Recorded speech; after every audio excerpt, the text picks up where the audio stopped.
sedang sholat maghrib dan isya yang Allah muliakan, sahabat Basirin yang Allah rahmati. Assalamualaikum warahmatullahi wabarakatuh.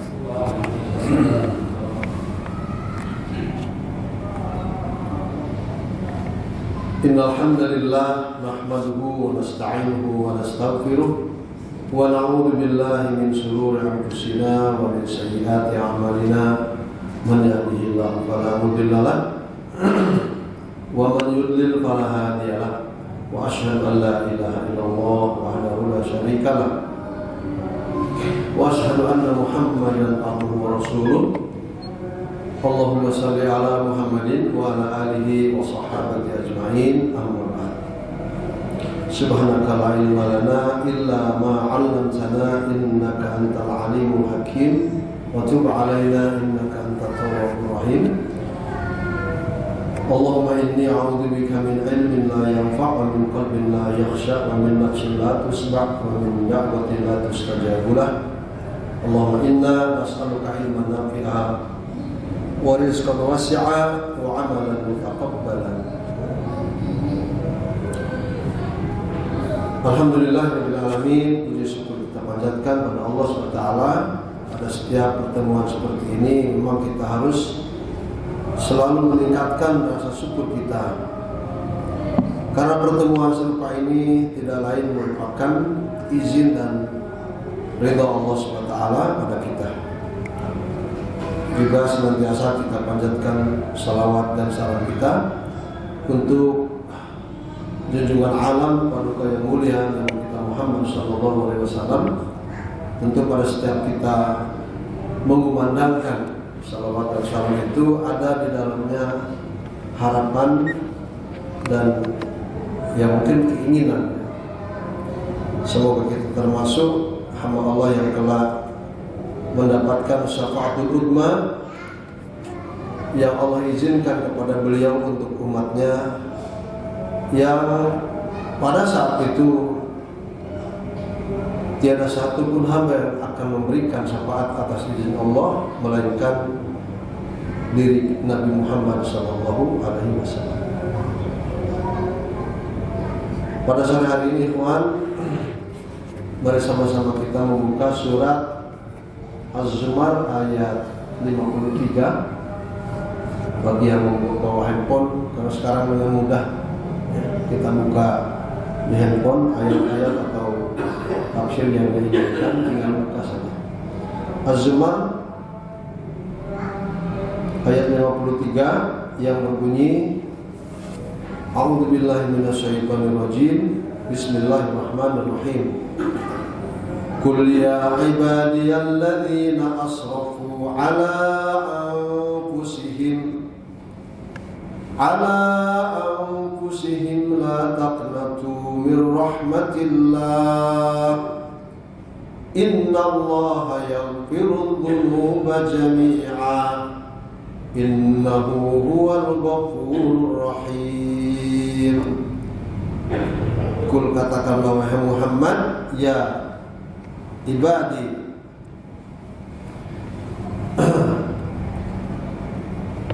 wahai hamba-hambaku yang asrafu itu melampaui batas, yang melampaui batas dalam perilaku, ucapan dan apa saja yang dilakukan di dunia itu, melampaui batas dari diri mereka ketika melakukan amal-amal. Janganlah kalian berputus asa dari rahmat Allah Subhanahu wa taala. Betapapun dosanya itu banyak atau besar, jangan berputus asa, karena sesungguhnya Allah Subhanahu wa taala akan mengampuni dosa kita seluruhnya. Tentu di sini tafsirnya ada semacam perkara yang harus kita penuhi agar dosa kita ini diampuni oleh Allah Subhanahu wa taala semuanya. Innahu huwal ghafurur rahim, dan sesungguhnya Allah Subhanahu wa taala Dia adalah zat yang maha pengampun lagi maha penyayang. Untuk prolog, ikhwan fillah, Nampaknya semua kita ini sudah cukup lama ya mengarungi kehidupan ya.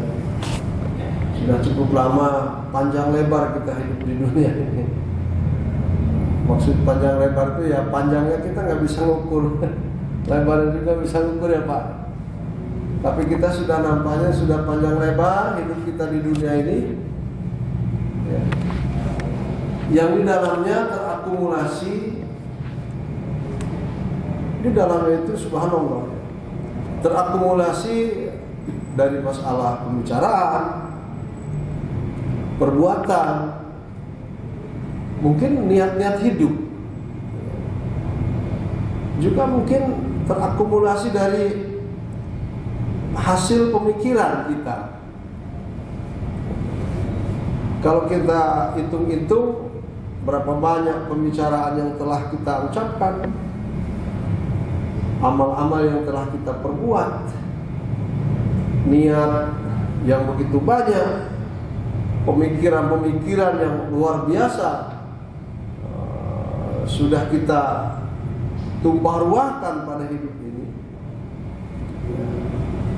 Toh hidup itu kan 24 jam 24 jam dikalikanlah sampai kita hidup hari ini. Ada yang 60 tahun, ada yang 70 tahun. Jadi kalau kita hitung-hitung berapa jam makan, berapa jam tidur, itu di situ kita terakumulasi. Muncul ada rasa kekhawatiran dari diri kita saat kita berpikir tentang terakumulasinya semua apa yang berkaitan dengan diri kita. Apa yang menjadi kekhawatiran kita? Kalau orang itu amalnya soleh saja, mungkin nggak ada rasa khawatir. Atau mungkin orang itu tidak pernah melakukan sesuatu yang melanggar syariat itu. Untuk apa khawatir? Paling-paling dia bermohon pada Allah, ya Allah terimalah amal-amalku, kan begitu. Tapi namanya buat kita ini, ya kan? Justru yang dikhawatirkan itu ada perbuatan-perbuatan yang subhanallah azim, kalau kita hitung antara perbuatan baik dan buruknya itu masih banyak perbuatan buruknya. Nah, itu yang kita khawatirkan. Jadi kalau rasa khawatir itu ada pada diri kita, itu insya Allah ada semacam tanda ya, tanda kebaikan. Coba kita bayangkan, kalau saja perbuatan buruknya itu, ya soal buruk itu kan dari yang saya sebutkan, dari kata-kata, dari perbuatan, dari niat, dari hasil pikiran, ya kan? Itu kan hidup kita. Andai kata masih terlalu banyak keburukannya bila dibandingkan dengan hasil ucapan, hasil amal, hasil niat dan hasil pemikiran yang baik-baik, ini yang patut kita khawatirkan. Apalagi kita sudah subhanallah azim, sudah masuk ke usia sudah 61 nih. Nah, 61 di hadapan saya mungkin ada yang lebih, ada yang kurang. Jadi ini sama-sama harus betul-betul kita fokus untuk apa? Untuk supaya kita bisa mengatur waktu yang tersisa. Supaya kita bisa mengatur waktu yang tersisa. Dan kalau soal yang tersisa ini entah berapa ke depan, berapa hari, berapa pekan, berapa bulan, tahun, kita nggak ngerti. Nah, itu. Kita bisa mengatur ke depan ini bagaimana menyikapi rasa khawatir kita kalau perbuatan ini masih banyak yang rusak, masih banyak yang kotor bila dibandingkan dengan perbuatan baiknya. Ikhwan fillah yang dirahmati Allah, maka al-kisah manusia hidup di dunia ini seperti saya sampaikan di pekan kemarin kalau tidak salah melalui khutbah Jum'ah itu, bahwa manusia itu kan hidup di dunia seperti orang merantau gitu kan. orang yang merantau. Karakter orang yang merantau itu apa? Sekali lagi Ustaz tekankan untuk supaya apa? Supaya mempersiapkan diri. Karakter orang-orang yang merantau itu pasti, itu sudah pastilah, gitu kan? Gitu. Suka ataupun senang kepada berpikir kepada pulang kampung. Orang yang merantau itu tabiatnya, karakternya itu kan selalu rindu pulang kampung. Nah, itu. Sehingga dalam perantauannya bagaimana? Ya dalam perantauannya saking rindunya dia pada kampung halamannya kerja keras kan gitu. Pasti itu kerja keras. Sehingga menghasilkan uang, gitu kan, kekayaan yang nanti baik uang atau kekayaan itu dibawa pulang ke rumah, ke kampung halaman, gitu kan, untuk memenuhi rasa rindunya kepada kampung halaman. Ya kalau sudah di kampung halaman bagaimana? Ya, jangan lupa dengan harta dan uang yang kita punya dari hasil jerih payah kita merantau itu ya mungkin, ya kan, rehab rumah, ya kan, beli tanah, beli kebun, beli kolam, ya kan, atau sebagainya untuk pelesiran. Karena kita ini pulang kampung untuk apa? Untuk memenuhi rasa rindu kita yang telah lama kampung halaman kita tinggalkan. Nah, ini analogi kepada kita hakikatnya. Saat kita ini harus memiliki rasa rindu pulang kampung ke negeri apa? Ke negeri asal kita.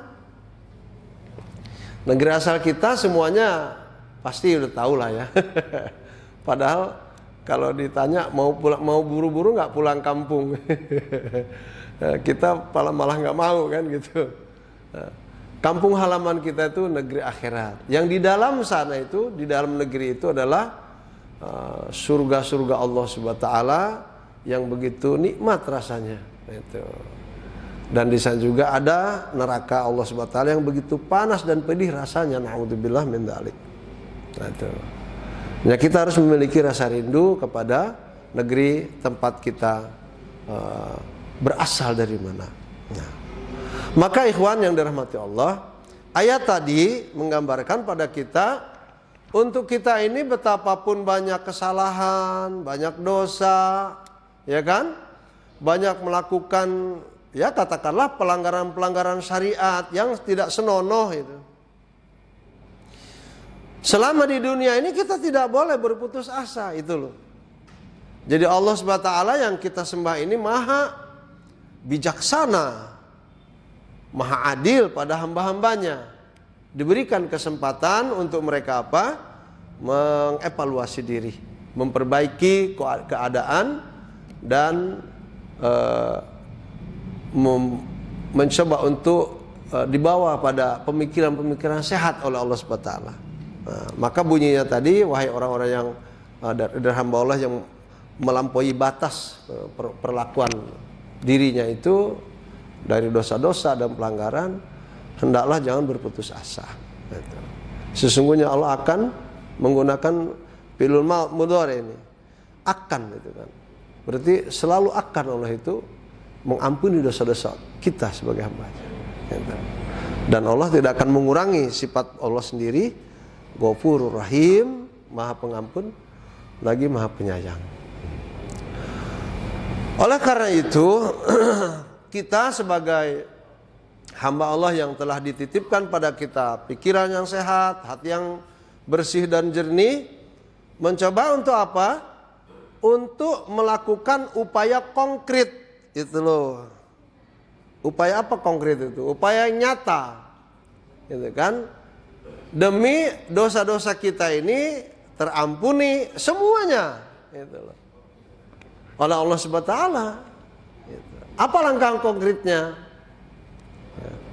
Kalau Ustadz boleh nanti menyampaikan beberapa langkah, maka sebetulnya banyak ya. Langkah konkret bagi kita yang memang ada keinginan dosa-dosanya diampuni, maka kita coba lihat di ayat ke-25 dan ke-26 ayat surat Al-Anbiya kalau tidak salah itu berbunyi a'udzubillahi minasyaitonirrajim wadhkurisma rabbika bukratan wa asila wa minal lail fasjud lahu wasabbihhu lailan tawila. Nah, itu. Ini arahan Allah pada kita agar kita masuk pada hamba-hamba Allah yang bakal diampuni dosanya. Nah, berarti yang pertama apa yang harus kita lakukan? Langkah konkret yang pertama adalah mari kita memperbaiki waktu-waktu kehidupan kita. Sedangkan waktu-waktu kehidupan kita itu sangat sempit. Itu loh. Maka cara menggunakan waktu-waktu, memperbaiki waktu-waktu kehidupan kita yang sempit ini harus serius dan fokus. Itu. Fokusnya melalui ayat ini. Wadhkurisma rabbika, dan hendaklah kamu, kata Allah Subhanahu wa taala, selalu mengingat Rabbmu, gitu loh. Allah. Nah, kapan mengingatnya itu? Bukratan wa asila. Bukratan wa asila, bukrah itu arti bukrah orang Arab bilang bukrah itu besok pagi lah. Asil itu sore. Pagi dan petang. Itu masa untuk kita mengingat pada Allah Subhanahu wa taala. Pagi dan petang. Di tafsir yang lain Ibnu Katsir mengatakan bukrah dan asil itu adalah waktal maghrib wal isya. Waktu maghrib dan isya. Nah, inilah pada saat-saat seperti inilah kita digalakkan itu loh untuk mengisi ruangan waktu yang subhanallah paling juga 1 jam juga enggak ya. Maghrib ke isya itu berzikir dengan sebanyak-banyaknya. Nah, persoalan zikir ya tidak mesti baca Quran saja atau berzikir dengan kalimat-kalimat yang kita pahami dari Al-Baqiyatus Shalihat, itu bagus sekali. Tapi taklim seperti ini pun adalah sarana kita berzikir pada Allah. Maka boleh ditambah untuk bukratan wa asila saat berzikir itu menggunakan daripada nasihat Rasulullah SAW, yaitu ketika beliau bersabda Al-Baqiyatus Shalihat, sisa-sisa kesolehan. Nah, ada di sana kalimat-kalimat yang itu merupakan sisa kesolehan, sisa daripada sifat-sifat hamba Allah yang hidup di akhir zaman, sisa kesolehan mereka terangkum dalam kalimat. Apa kalimatnya? Coba lihat. Subhanallah walhamdulillah wala ilaha illallahu Allahu akbar. Nah, boleh itu menggunakan kalimat-kalimat Al-Baqiyatus Shalihat selepas kita sholat maghrib sampai isya dengan arahan ini. Karena Allah mengatakan wadhkurisma rabbika bukratan wa asila. Bagaimana caranya? Gunakan dengan apa yang diarahkan Rasul, Al-Baqiyatus Shalihat. Yuk kita hitung, andai kata setengah jam aja. Andai kata setengah jam kita menggunakan waktu, memperbaiki waktu kehidupan kita dengan berzikir, khusus dari maghrib ke isya, subhanallah walhamdulillah wala ilaha illallah Allahu akbar. Katakan ini 1 menit. Kalau setengah jam jadi berapa? 30 menit ya. Subhanallah, 30 kali 5 udah 150. Disitulah kita ikhwatal iman dengan sesederhana mungkin mengisi, memperbaiki, menjaga waktu-waktu kehidupan kita. Kalau kita menoleh kepada masa-masa lalu, mungkin kita akan putus asa. Sampai orang bilang, kenapa enggak dari dulu memperbaiki waktu kehidupan itu? Enggak usah sekarang memikirkan masa lalu. Pintu taubat itu selalu terbuka bagi kita orang beriman. Gitu. Gunakanlah waktu-waktu ini dengan sebaik-baiknya. Gitu. Nah, tadi ayatnya bertambah dengan ayat yang ke-26, wa minal lail fasjud lahu. Dan dari waktu malam, gitu kan? Dan dari waktu malam, bagaimana cara kita memperbaiki waktu kehidupan kita di malam hari? Fasjud lahu wasabbihu lailan tawila.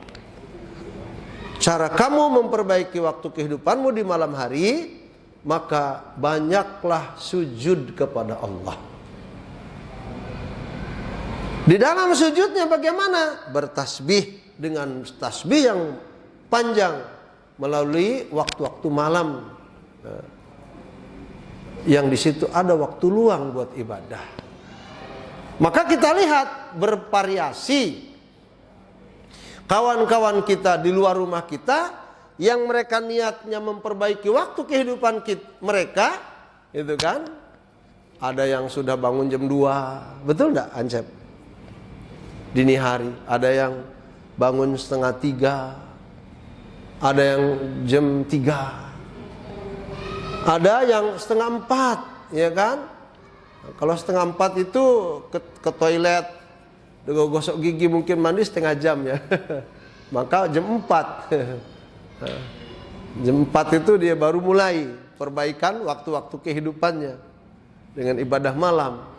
Adalah 25 menit, ya kan? Bisa sholat tahajud, witir, bahkan mungkin dengan doa, kan gitu.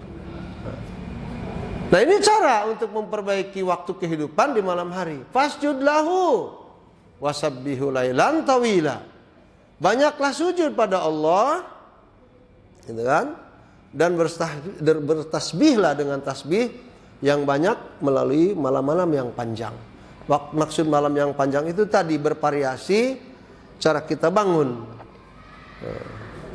Ada orang yang subhanallah kekuatannya luar biasa. Dari maghrib ke isya tadi bukratan wa asila dia lakukan, hanya tidur sebentar sejam 2 jam, jam 10 jam 11 dia bangun lagi. Allahu Akbar. Dia isi sampai subuh lagi, Allahu Akbar. Belum dia kerja ke kantor, balik lagi seperti itu. Itu yang kemampuan memperbaiki waktu kehidupannya yang sangat luar biasa. Nah, kita syukuri andai kata ada hamba Allah seperti itu, dan kalau mampu kita ikut, ya. Tapi kalau tidak, maka gunakanlah nasihat Allah SWT, fattaqullaha mastata'tum. Bertakwalah kalian pada Allah sebatas kemampuan yang kamu miliki. Nah, ini yang langkah konkret pertama untuk supaya kita ini dapat memperbaiki waktu kehidupan. Kemudian langkah berikutnya ikhwan, melalui ayat ini kita harus mendawamkan. Apa mendawamkan itu? Selalu kontinuitas, gitu. Mendawamkan amal-amal soleh. Mendawamkan amal-amal soleh. Amal-amalnya soleh yang dimaksud adalah yang paling bagus. Amal soleh itu ternyata pada unsur infak dan sodakoh. Karena ketika kita mengkaji kembali hadis-hadis serta tafsir-tafsir Quran yang menggambarkan betapa banyak hamba-hamba Allah kelak yang sudah di akhirat, mereka berteriak minta dikembalikan ke dunia. Untuk apa alasannya? Alasannya untuk banyak sedekah. Nah, itu. Maka yang kedua, langkah konkret kita harus istiqomah ketika kita berinfak dan bersedekah. Itu. Lantas bagaimana istiqomah yang lain dari amal-amal yang senantiasa kita lakukan ini? Ternyata ikhwan, dari sesuatu yang memang kita lakukan namun terkadang kita tidak yakin, gitu. Maka kalau sekarang tidak yakin, yakini bahwa itu amal soleh yang akan selalu menyertai kita. meskipun sederhana. Contohnya apa? Contohnya seperti Rasul katakan, hal adullukum ala ma yamhullahu bihinna al-khataya wa yarfa'u bihinna darajat, atau kama qala Rasulullah SAW.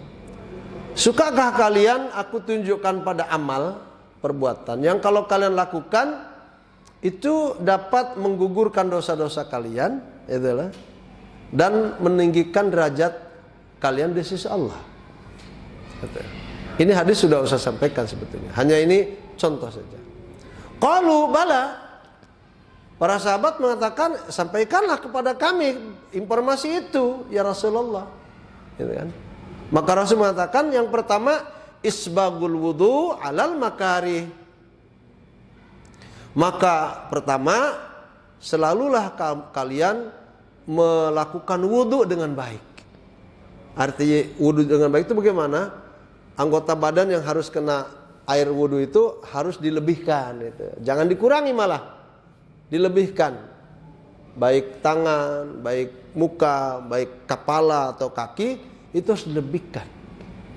Betapapun na'udzubillah min dzalik, hamba Allah nanti masuk neraka, semua anggota badan yang terkena air wudu itu Allah haramkan untuk dibakar oleh api neraka. Itu keindahan wudu. Atau mana yang lain, isbagul wudu itu para alim ulama mengatakan kalau batal berwudu lagi, gitu loh. Itu yang mungkin agak sulit buat kita. Itu yang pertama. Yang kedua, wa kathratul khuta ilal masajid. Memperbanyak jalan ke masjid.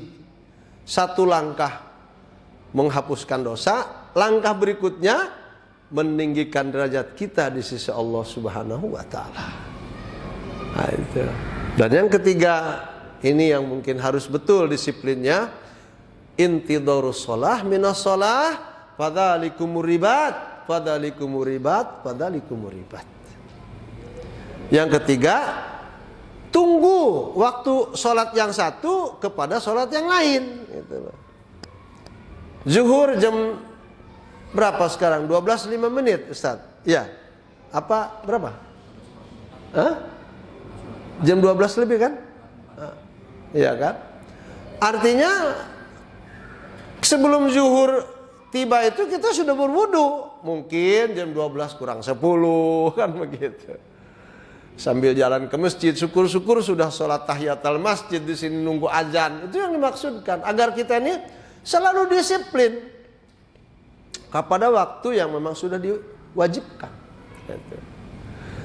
Itu kata Rasulullah SAW, disiplin seperti itu, baik wudu dengan sempurna, baik ketika kamu melangkah ke masjid, ya kan? Atau saat kalian menunggu satu waktu sholat ke sholat yang lain, ikat disiplin itu baik-baik kata Rasulullah SAW. Fadzalikumur ribat. 3 kali Rasul menekankan hal itu harus disiplin kayak begitu tuh harus ada pada dirimu, ikat. Nah, contoh yang lain supaya kita memang semangat untuk mengisi waktu-waktu kehidupan kita. Untuk yang harus kita lakukan itu, kita harus banyak bertaubat. Betapapun kita ini ahli sholat, ahli puasa, kita juga sering berinfak, berzakat, bersedekah. Tajdid at-taubah kulla yaum. Kita harus mentajdid, memperbaharui taubat kita setiap hari. Gitu loh. Nah. Mengapa harus kita melakukan taubat setiap hari? Bahkan saat Syekh bin Baz rahimahullah taala ditanya oleh mustami'in, Syekh, dalam Islam itu ada sholat taubat enggak? Maka Syekh mengatakan ada dalam Islam itu sunnah sholat taubat. Bagaimana caranya? Ya caranya kalau mereka hamba-hamba Allah itu merasa berdosa pada Allah, ya dia berwudu dengan baik, lalu sholatlah 2 rakaat. Niatnya sholat taubat. Nah, taubatnya ini adalah tujuannya mencapai derajat taubatan nasuha. Diarahkan oleh sholat sunnah taubat itu untuk kita, taubatnya itu taubatan nasuha. Apa taubatan nasuha itu? Taubat yang sungguh-sungguh. Gitu. Tinggalkan perbuatan dosanya untuk tidak lagi diulangi, dan tanamkan dalam hati sanubari kita ini rasa penyesalan, kan begitu. Nah, ini sunnah-sunnah ini menguatkan diri kita untuk kita ini selalu harus bertaubat pada Allah dari berbagai kesalahan dan dosa. Gitu. Bahkan taubat ini kalau kita lihat, Ustaz sampaikan, malaikat Raqib dan Atid itu luar biasa membantu kita. Kalau kita melakukan keburukan, kata malaikat Atid ini, kata malaikat Raqib ini, wahai malaikat Atid, jangan dulu catat. Siapa tahu dia bertasbih, bertakbir, bertahmid, istighfar, gitu kan. Jangan dulu catat. Minta fatwa dia Raqib kepada Atid. Jawabannya seperti itu. Kalau sudah lama dia lupa sehingga tidak istighfar, ya barulah dicatat. Kadar lamanya kan kita nggak tahu berapa jam, berapa hari. Maka dalam hal ini tajdid at-taubah. Segera kalau kita merasa melakukan kesalahan, segera bertaubat pada Allah Subhanahu wa taala. Berikutnya ikhwan, langkah konkret kita agar niat kita memperbaiki waktu kehidupan yang sangat singkat ini terasa maksimal, maka kita harus berakhlak mulia. Akhlak mulia hari ini mendapatkan tantangan ikhwan, terutama sekali pada kalangan-kalangan terpelajar di dalam agama Islam ini. Kawan-kawan kita terkadang subhanallah adzim, sesama sahabat tidak saling sapa, sesama kawan tidak saling membantu, ya kan? Hanya karena hal-hal sepele, masalah fikhiyah, naudzubillah min dzalik. Sampai hari ini hadir kepada di dunia ini yang mengatasnamakan dirinya ulama, wallahu alam apakah dia ulama atau tidak kita nggak ngerti. Ulama-ulama masa lalu itu dito'an, to'an itu apa? Dicaci, dimaki. Dia mengatakan bahwa perpecahan ini akibat adanya ulama madhab. Apa ya begitu? Perpecahan pada tubuh umat Islam ini karena adanya ulama-ulama madhab. Ya Allah, ya Rabbi. Berarti ulama madhab yang dimaksudkan, ulama madhab kita kan ada 4. Yang pertama Imam Hanafi, yang kedua Imam Maliki, yang ketiga Imam Asy-Syafi'i, yang keempat Imam Ahmad bin Hambal. Jadi menurut ulama di akhir zaman sekarang ini, ya Ustaz hanya berdoa semoga dia bertobat dari ucapannya itu, gitu kan, bahwa umat Islam ini berpecah, akidahnya tidak sama karena adanya ulama madhab. Buat Ustaz sendiri adanya ulama madhab itu semuanya membuka cakrawala keilmuan. Gitu. Bagaimana seseorang akan menyelesaikan katakanlah tesis S2-nya kalau tidak ada ulama fikih? Diarahkan karena semua ulama fikih itu membahas fikih dari toharoh sampai bab jihad itu habis. Ada di sana perbedaan-perbedaan, ya kan, pada pandangan-pandangan mereka, dan sama sekali mereka pun tidak mengajarkan daripada perpecahan, yang ada adalah persatuan. Maka kondisi seperti ini ikhwan luar biasa. Jadi kita harus berakhlak mulia dengan sesama, bahkan kepada guru-guru kita, ya. Apa kata Rasul dalam masalah akhlak mulia? Qala Nabi SAW, laisa syai'un azqalu. Nah ini azqal ini menggunakan ismu tafdil. Laisa syai'un azqalu fil mizan min husnil khuluq. Min husnil khuluq. Tidak ada satu perbuatan manusia pun, itu loh, bila amalan-amalan itu ditimbang dan lebih berat timbangan amal itu, tidak ada lagi perbuatan amal itu terkecuali akhlak mulia. Jadi akhlak mulia ini patokan kita untuk beramal. Gitu loh. Contohnya 5 juta kita kasih ke fakir miskin, tapi mulut kita menggerutu, Allah miskin, gitu kan, bikin susah orang. Tapi dikasih sama kita. Saat kita memberi berakhlak apa tidak? Tidak. Tapi kalaupun ia memberinya hanya 100.000, Masya Allah, ini 100.000 untuk kamu makan hari ini, moga bermanfaat, tubuhmu sehat ya. Bekerjalah yang baik, cari uang dengan halal. Nah, besok barangkali saya ada kesempatan saya beri lagi. Itu akan lebih baik, itu berakhlak. Maka Rasulullah SAW mengarahkan pada umatnya untuk berakhlak dalam segala sesuatu, dalam segala hal. Yang itu kalau ditimbang, laisa syai'un fil asqalu fil mizan, tidak ada sesuatu apapun yang dapat mengungguli beratnya timbangan dari sebuah amal ya, min husnil khuluq, terkecuali dari akhlak yang mulia. Luar biasa. Maka Allah Subhanahu wa taala pun di dalam Al-Qur'an mengatakan pada diri baginda kita, innaka la'ala khuluqin azim. Innaka, betul? Innaka la'ala khuluqin azim. Wahai Muhammad, sesungguhnya engkau adalah pemilik akhlak yang mulia itu. Allahu Akbar. Yang agung itu. Dan ketika ditanya Aisyah radhiyallahu anha, ibunda kita, soal akhlak Rasul, beliau menjawab, kana khuluquhul Quran. Kana khuluquhul Quran. Kalau kamu bertanya kepadaku, kata Aisyah radhiyallahu anha, tentang akhlak Rasul, maka akhlak Rasulullah SAW itu Al-Quran. Jadi kalau kita mau mengetahui bagaimana akhlak beliau, banyaklah baca Quran. Ini tentang akhlak mulia. Tentang kita harus memiliki akhlak yang mulia. Kemudian ikhwan, kita pun harus ridho terhadap apa yang diberikan Allah Subhanahu wa taala. Ridho itu sangat berat. Manakala kita mengerti tentang takdir Allah pada kita, ada takdir harian, takdir pekanan, ada takdir bulanan, ada takdir tahunan, macam-macam. Dunia ini penuh dengan takdir. Ada yang baik, ada yang buruk, semua kita imani dari Allah. Dan persoalan ridho kita terhadap takdir ini merupakan keimanan yang sangat-sangat berharga. Ada dalam, sebetulnya ini hadisnya itu hadis dhaif sebetulnya. Tapi banyak ulama mengutip hadis ini untuk apa? Untuk supaya kita ada semacam menata diri untuk ridho pada pemberian Allah.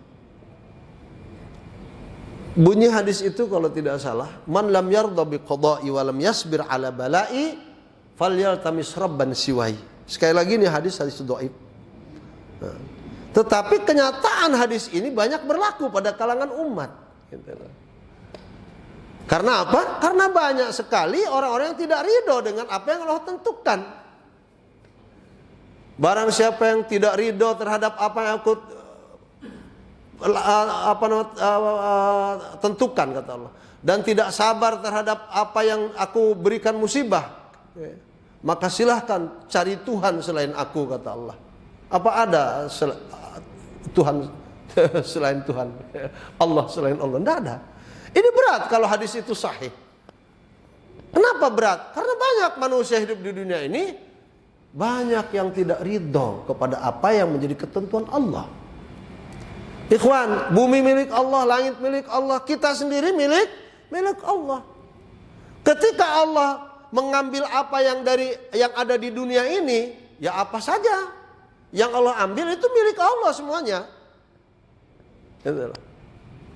Maka Rasulullah SAW mengatakan dalam sebuah hadisnya, Inna lillahi ma akhad, Inna lillahi ma akhad, walahu ma a'ta, wa kullu syai'in indahu bi ajalin musamma.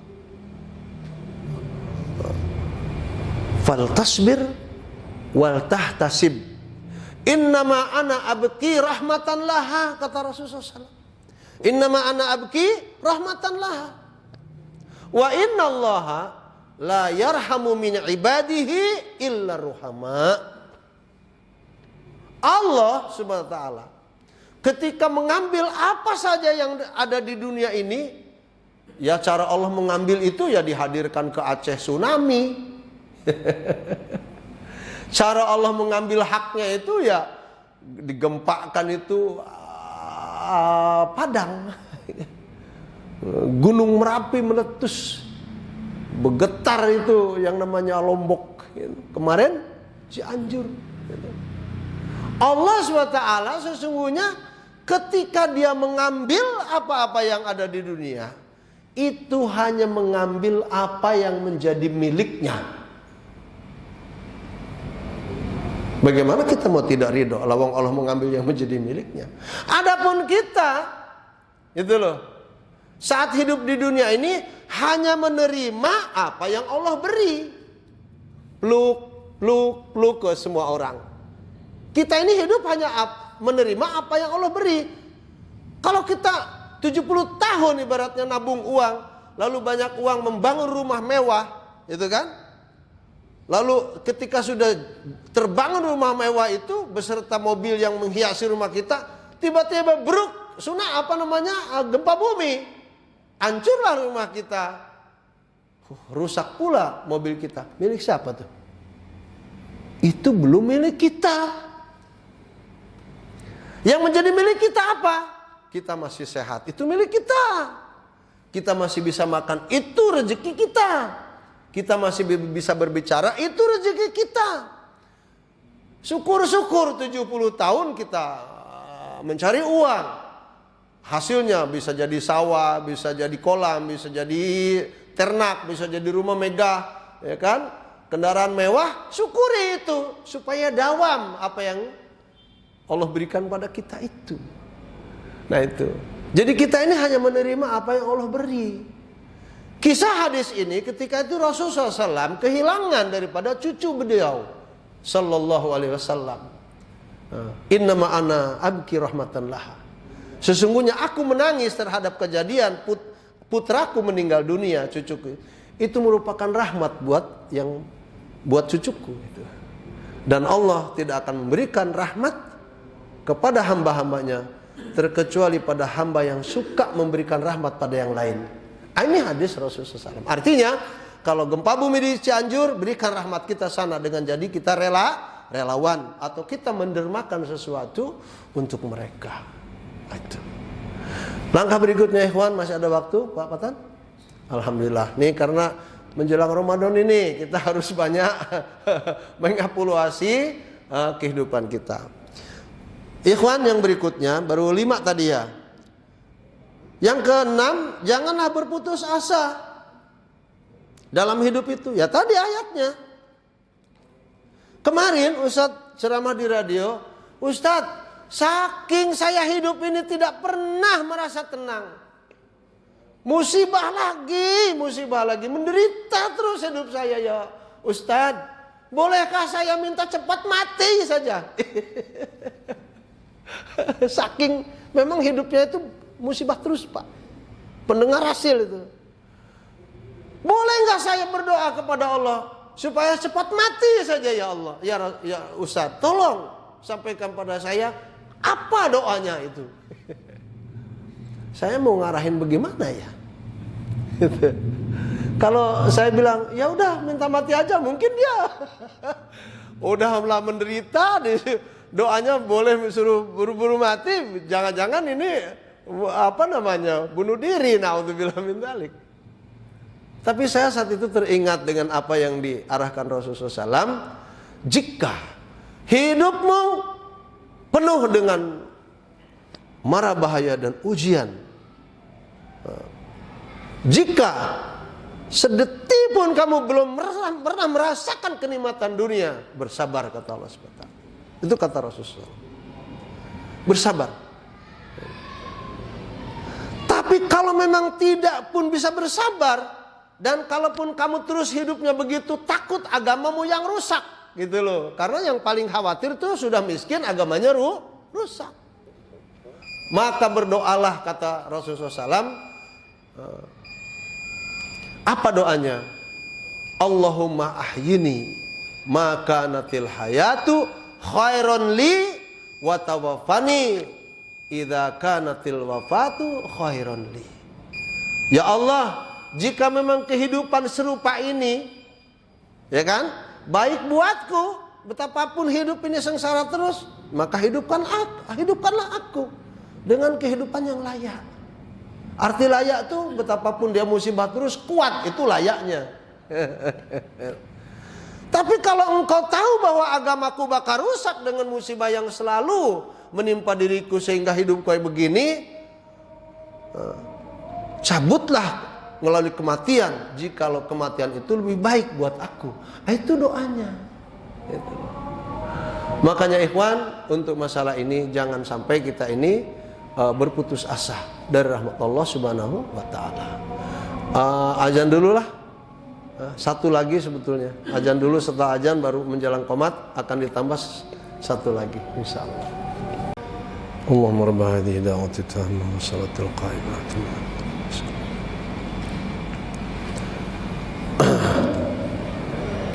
Sebelumnya Ustaz minta ke panitia untuk mengantarkan Ustaz ke Wisma ya nanti, karena Ustaz nggak bawa kendaraan. Ikhwan billah, Ustaz ingatkan tentang keputusasaan ini. Dulu pada zaman para nabi, siapa nabi yang paling Allah uji? Semua para nabi dan para rasul Allah uji tentunya dengan kadar ujian yang berbeda-beda. Satu ketika iblis datang pada Allah, ya Allah, Ayub hambamu yang menjadi nabi, uji dia. Sudah barang tentu dia bagus ibadahnya karena dia seorang nabi, kaya lagi. Aku tidak senang, uji ya Allah. Iblis menyuruh Allah. Artinya dia ingin tahu benar nggak sih Nabi Ayub itu dalam keadaan senang ibadah, dalam keadaan susah juga ibadah. Uji ya Allah. Dengan takdir Allah diuji Nabi Ayub. Pertama anaknya meninggal semua. Anak kesayangan semua meninggal. Anak Ayub banyak, cuman berapa anaknya kita harus ke sejarah. Semua anaknya meninggal. Lalu peternakannya juga dikolapkan, pada mati semua kambing-kambing. Ya, peternakan mungkin beserta sapi atau unta. Pertaniannya puso. Apa puso itu? Gagal panen. Nggak cukup dengan itu ujian. Dirinya diuji dengan berbagai penyakit, terutama penyakit yang luar biasa, menjijikkan. Sampai pada kadar satu ketika tubuh beliau itu, saking penyakitnya itu luar biasa, timbul dari tubuhnya itu belatung-belatung. Tapi soal ibadahnya semakin dahsyat. Iblis sudah kepanasan tuh ngeliat Nabi Ayub. Oh iya juga ya, dapat ujian ibadahnya semakin bagus ini orang. Tiba-tiba iblis menggoda istrinya yang tadinya menyertai dengan kesabaran. Satu ketika istrinya tidak sabar lagi. Aku sudah nggak sabar menghadapi kenyataan Ayub. Berdoalah engkau seorang nabi, pasti doamu itu dijabah oleh Allah. Kamu nggak sabar wahai istriku. Kalau enggak, kalaupun mau tinggalkanlah saya seorang diri, nggak apa-apa. Istrinya meninggalkan dia. Tapi ingat, satu ketika aku sudah sembuh, lalu kamu kembali kepadaku, aku akan cambuk kamu 100 kali. Pergian istrinya, meninggalkan. Lalu ujian itu selesai dari Allah kepada Ayub. Dengan dihentikan ujian itu melalui firman Allah, ini artinya saja ya, hentakkan wahai hambaku kakimu ke atas bumi itu, niscaya akan terpancar mata air yang begitu jernih, lalu mandilah kamu dengan air itu. Dihentakkannya kaki beliau alaihi salatu wassalam, terpancar air yang begitu jernih, lalu mandi. Bagaimana setelah mandi? Ya udah mandi selesai udah ujian hidupnya. Gitu kan? Iblis gigit jari. Iya benar ya Allah. Hambamu Ayub dalam keadaan senang dia ibadah, dalam keadaan susah pun dia ibadah. Aku yang sekarang mengalah, mengakui kedahsyatan ibadah hambamu itu. Gitu kan? Baru setelah itu sembuh dia dari ujian hidupnya, sehat kembali. Dan ketika habis mandi bagaimana wajahnya? Wah, semakin tampan rupawan. Uceluk-uceluk isinya datang kain. Itu siapa ya yang ganteng banget? Saya belum pernah lihat wajah laki-laki seganteng ini. Lambat laun, ditilik, ditinggal rupanya. Masya Allah. Kamu Ayub suamiku, sebentar dulu. Jangan mendekat. Aku punya janji. Apa janjinya? Aku akan cambuk kamu 100 kali. Dia itu mengumpulkan ilalang kain. Ilalang, tahu ilalang kan? Satu ilalang ditarik, tembus sampai 100, lalu diikat. Ketika diikat, dipukulkan ke isi 1 kali. Itu jumlahnya 100 kain. Nah, sini. Ini saya punya janji kepada kamu. 100 cambukan untuk kamu sebelum kamu kembali kepadaku. Serahkan dirimu. Pluk 1 kali. Berapa tuh jadinya? 100. Itu kisah ujian. Nah, makanya dalam kondisi apapun umat Muhammad ini hindarkan daripada sifat putus asa. Inna ma'al usri yusra. Ditekankan lagi, fa inna ma'al usri yusra. Terakhir ikhwan, kita dalam kondisi apapun harus husnuzon pada Allah. Apa husnuzon itu? Kebalikan daripada su'uzon. Husnuzon itu berbaik sangka. Allah SWT memberikan informasi melalui hambanya Muhammad sallallahu alaihi wasallam mengatakan dalam hadis qudsi kalau tidak salah. Allah mengatakan, ana, kata Allah, inda dhanni abdi bi. Ana inda dhanni abdi bi. Aku, kata Allah, sangat ketergantungan pada persangkaan hambaku itu. Artinya, jika hambaku berprasangkaan baik, maka aku akan melakukan hal yang lebih baik. Namun jika hambaku berburuk sangka, ya sudah, aku pun akan berburuk sangka. Itu janji Allah. Wa ana ma'ahu idza da'ani. Dan aku akan selalu bersama hambaku, kata Allah SWT, manakala hambaku itu rame-rame apa? Da'ani. Berdoa kepadaku. Memohon kepadaku apa-apa yang mereka butuhkan dalam hidup ini.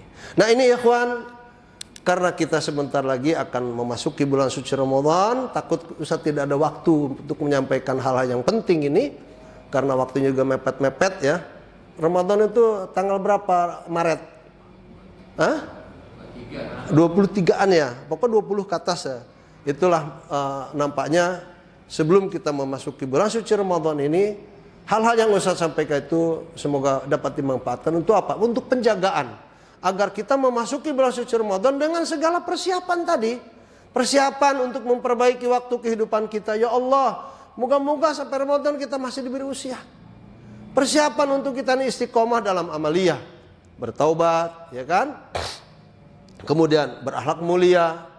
Kemudian juga ridho terhadap apa yang Allah tentukan pada kita. Dan juga ikhwatal iman, jangan putus asa dalam segala hal. Yang terakhir tadi, husnuzon pada Allah dalam apapun waktu yang Allah berikan pada kita dengan perbuatan kita. Sekali lagi ikhwan, mari sama-sama kita memperbaiki kondisi kehidupan ini, dan semoga kita termasuk hamba-hamba Allah yang diberi akal sehat untuk apa? Untuk selalu memanfaatkan waktu kehidupannya beribadah kepada Allah SWT. Aku liqauli hada, mari kita tutup dan nggak usah ada pertanyaan apanya. Kita tutup dengan baca doa kafaratul majelis. Subhanakallahumma wa bihamdika asyhadu an la ilaha illa anta astaghfiruka wa atubu ilaik. Wa sallallahu ala nabiyyina Muhammadin wa ala alihi wa sahbihi ajmain. Walhamdulillahirabbil alamin. Allahumma taqabbal minna innaka antas samiul alim wa tub alaina innaka antat tawwabur rahim. Allahumma ighfir lana dzunubana wa liwalidayna warhamhuma kama rabbayana shighara. Allahumma ighfir lil mu'minina wal mu'minat wal muslimin wal muslimat al ahya'i min wal amwat. Allahumma rabban nas adhibil ba'sa isfi mardana anta syafi la shifa illa shifauka shifaan la yugadiru saqama. Allahumma rizqna dzurriatan thayyibah wa auladan salihin wa a'inna ala husni tarbiyatihim warzuqna birrahum warzuqhum birrana ya rabbal alamin. Allahumma ya man la tadi'a wa da'i'ah nastaudi'aka nafsana wa dinana wa ahlina wa malina wa biladana wa ulama'ana wa ummata Muhammadin sallallahu alaihi wasallam. Allahumma hafadna bima tahfadzu bihi ibadikas sholihin. Rabbana atina fid dunya hasanah wa fil akhirati hasanah wa qina adzabannar. Subhanakallahumma bihamdika asyhadu an la ilaha illa anta astaghfiruka wa atubu ilaik. Assalamualaikum warahmatullahi wabarakatuh.